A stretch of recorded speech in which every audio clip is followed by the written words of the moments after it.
Han habido personas muy importantes en la historia de la humanidad. Alguien puede pensar en personas importantes, Isaac Newton, o científicos que crearon tratamientos para enfermedades mortales, o tal vez matemáticos que elaboraron fórmulas importantes para nuestra actualidad, o otra clase de personas importantes, una tras otra, presidentes que dejaron marca en la historia, ministros, pero sabemos, un otro ha pasado sobre este planeta que sea tan importante como nuestro amado Señor Jesucristo. Ningún otro se le compara. Por una parte, por el impacto que ha dejado en la historia de la humanidad, decimos antes de Cristo y después de Cristo, pero también por lo que Él consiguió. Podemos encontrar personas que han conseguido inventos que para nosotros son importantes hoy, tratamientos médicos que son importantes para nosotros hoy, pero lo que consiguió nuestro Señor Jesucristo en la cruz del Calvario no tiene medida, es de impacto eterno y es de cobertura mundial, porque es para todo aquel que cree. Así que cuando hablamos de la persona más grande de la historia en la humanidad, sin duda se llama Jesús. Pero además es que Él es Dios manifestado en carne. Él es Dios manifestado en carne. Y quiero que reflexionemos hoy sobre el nacimiento de Jesús. Vamos a pensar en cuanto al nacimiento de Jesús en 3 puntos. Un nacimiento predicho, un nacimiento milagroso y un nacimiento que produce gran gozo. Primer punto, un nacimiento predicho. Vamos a leer primero en Miqueas. Miqueas es el 7º libro antes de terminar el Antiguo Testamento. Está dentro de los últimos libros del Antiguo Testamento, Miqueas, Daniel, Oseas, Joel, Amós, Actías, Jonás, Miqueas, Nahum. Miqueas capítulo 5, 700 años antes de que Cristo pisara este planeta, fue profetizado por el profeta Miqueas este versículo que leeremos. Dice, pero tú, Belén de Efrata. Belén significa casa de pan, pequeña para estar entre las familias de Judá. De ti me saldrá el que será Señor en Israel, y sus salidas son desde el principio, desde los días de la eternidad. Es interesante que el nacimiento del Señor Jesucristo no ocurre en la capital de Israel. Cualquiera pudiera pensar que si el rey mismo tenía la opción de elegir el lugar de su nacimiento, ¿qué más que la capital del reino?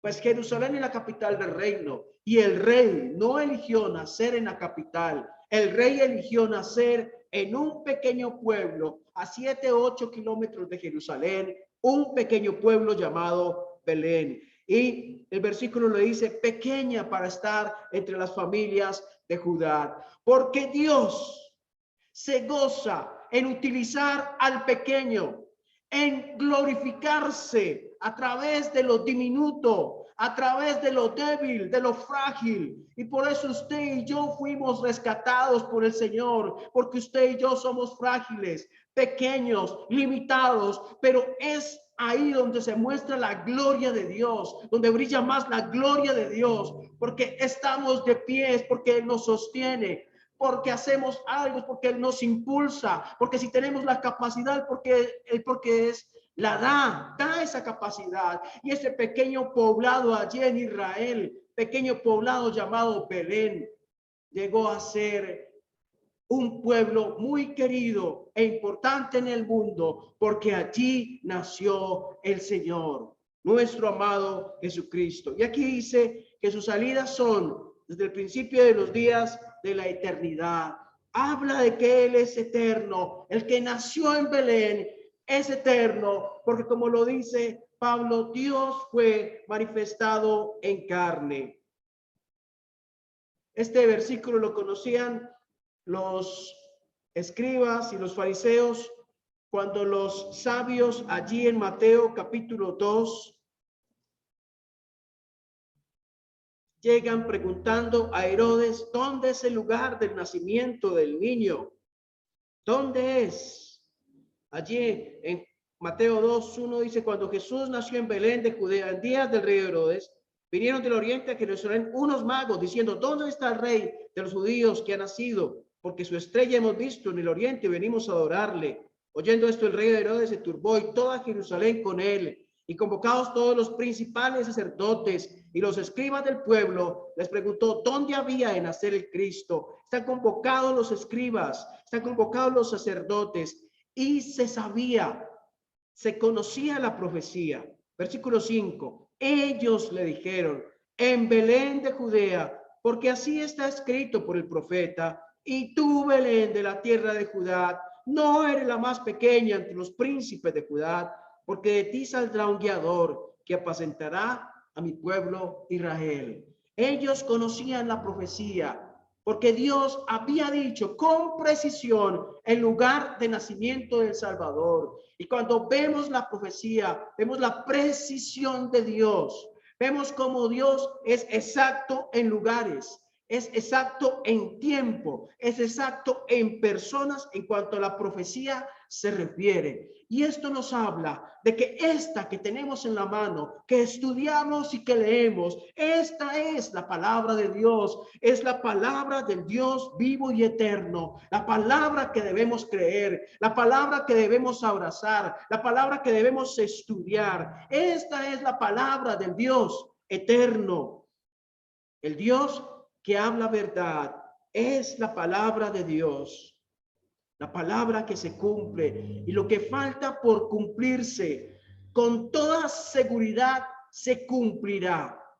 Porque así como se ha cumplido la profecía antes predicha, así se cumplirá la profecía que aún está por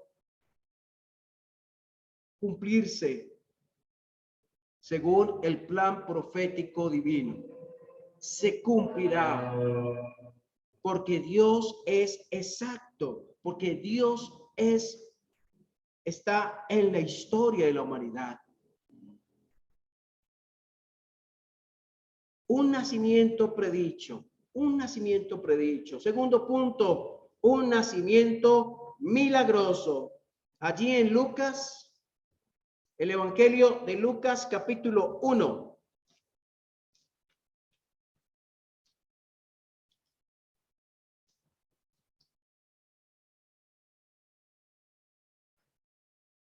Lucas capítulo 1, versículo 26. Después de haber aparecido el ángel a Zacarías, 6 meses después, versículo 26, cuando hablo de Zacarías, el padre Juan el Bautista, el ángel le anuncia el nacimiento de su hijo, que fue también de manera milagrosa, pero aún más milagrosa fue la venida del Hijo de Dios. Versículo 26. Al sexto mes, el ángel Gabriel fue enviado por Dios a una ciudad de Galilea llamada Nazaret, a una virgen desposada con un varón que se llamaba José, de la casa de David, y el nombre de la virgen era María. Entre otras cosas, la frase Virgen María, la encontramos aquí en Lucas capítulo 1, pero no la encontramos en el libro de Hechos, cuando aparece otra vez y se refiere a ella la escritura como María, y no aparece tampoco cuando el Señor fue muerto en la cruz. Aparece y también en Juan capítulo 2, cuando están las bodas en Caná de Galilea, se refiere la escritura a ella como María, la madre de Jesús. Aquí, preciso antes del nacimiento y antes de unirse a su esposo José, es llamada la Virgen María. Dice, versículo 28, y entrando el ángel en donde ella estaba, dijo, salve, muy favorecida, el Señor es contigo, bendita tú entre las mujeres. Mas ella, cuando le vio, se turbó por sus palabras y pensaba, ¿qué saludo sería este? Versículo 30, entonces el ángel le dijo, María, María, no tengas miedo, María, no temas, María, no tengas miedo, porque nosotros tememos frente a lo nuevo, porque tememos frente a cosas que se nos presentan, que salen de lo normal, de lo natural. Pero Dios quiere que no tengas miedo. Dice, no temas, María. Y Dios también te dice a ti hoy, no temas. Y sigue diciendo, porque has hallado gracia delante de Dios. Y ahora concebirás en tu vientre y darás a luz un hijo y llamarás su nombre Jesús. Este será grande y será llamado Hijo del Altísimo, y el Señor Dios le dará el trono de David su padre y reinará sobre la casa de Jacob para siempre, y su reino no tendrá fin. Entonces María dijo al ángel, ¿cómo será esto? Pues no conozco varón. Respondiendo el ángel le dijo, el Espíritu Santo vendrá sobre ti y el poder del Altísimo te cubrirá con su sombra, por lo cual también el santo ser que nacerá será llamado Hijo de Dios. Hubo nacimientos milagrosos como el de Isaac, Abraham y Sara ancianos, Sara estéril, y nace Isaac por el poder y la mano de Dios. Hubo nacimientos como el de Samuel, cuya mamá Ana era estéril, no podía tener hijos, y Ana oró para que Dios le concediera tener hijos, y así sucedió. Hubo nacimientos milagrosos como el de Juan el Bautista, cuando sus padres eran ancianos, su mamá era estéril, y Dios dice y le da promesa de tener este hijo. Juan el Bautista nace como milagro. Es un milagro de Dios, Juan el Bautista. Pero este milagro del nacimiento de Cristo supera cualquier otro milagro en la historia bíblica, porque no hay participación de relación sexual entre hombre y mujer.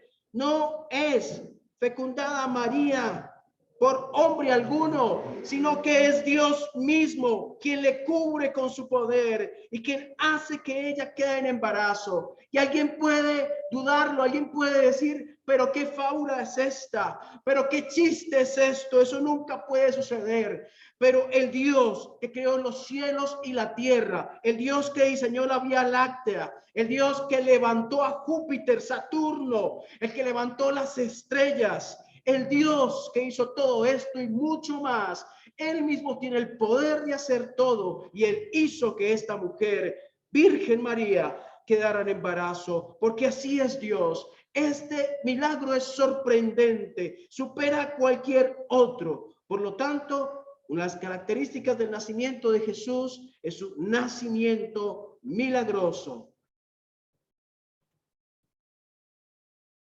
Y allí, para leer el tercer punto, en Lucas capítulo 1, versículo 8.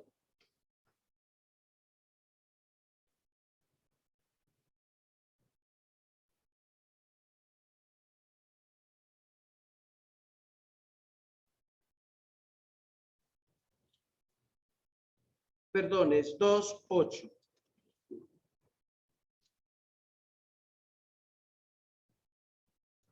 Dice, había pastores en la misma región que velaban y guardaban las vigilias de la noche sobre su rebaño. Y aquí se les presentó un ángel del Señor, y la gloria del Señor los rodeó de resplandor, y tuvieron gran temor. Miren, es un ángel del Señor, pero también es la gloria del Señor. El brillo del Señor de los cielos está allí presente. Y hubo gran temor. Versículo 10. Pero el ángel les dijo, no teman, no tengan miedo, porque os doy nuevas noticias Y miren cómo se caracterizan estas noticias. Nuevas de gran gozo, de gran alegría, de gran felicidad, que será para todo el pueblo, que os ha nacido hoy en la ciudad de David un Salvador, que es Cristo el Señor. Y es el evento más maravilloso, es la noticia más grande. Los que están muertos pueden recibir vida. Los que están condenados al infierno tienen la oportunidad de salvación. Los que están ciegos pueden recibir vista. Los que están paralíticos pueden levantarse de su silla espiritual que les lleva al infierno. Todo esto sucede porque un bebé nació, porque Dios se manifestó en carne y porque se entregó por nosotros en la cruz. El nacimiento de Cristo es importante por su propósito salvador. El nacimiento de Cristo es importante porque culmina en la muerte de Cristo en la cruz. Si Cristo nace y no muere en la cruz, no hubiera salvación para nadie. Pero Cristo nació con un propósito salvador y está allí estampado en la escritura. Lo vemos en el versículo 11, que os ha nacido hoy en la ciudad de David un Salvador. Desde el momento en que nació, ya se está declarando su propósito, su corazón, su fin, el término de su vida. Un Salvador tiene que ver con su muerte en la cruz, tiene que ver con su entrega. Un Salvador que es Cristo el Señor.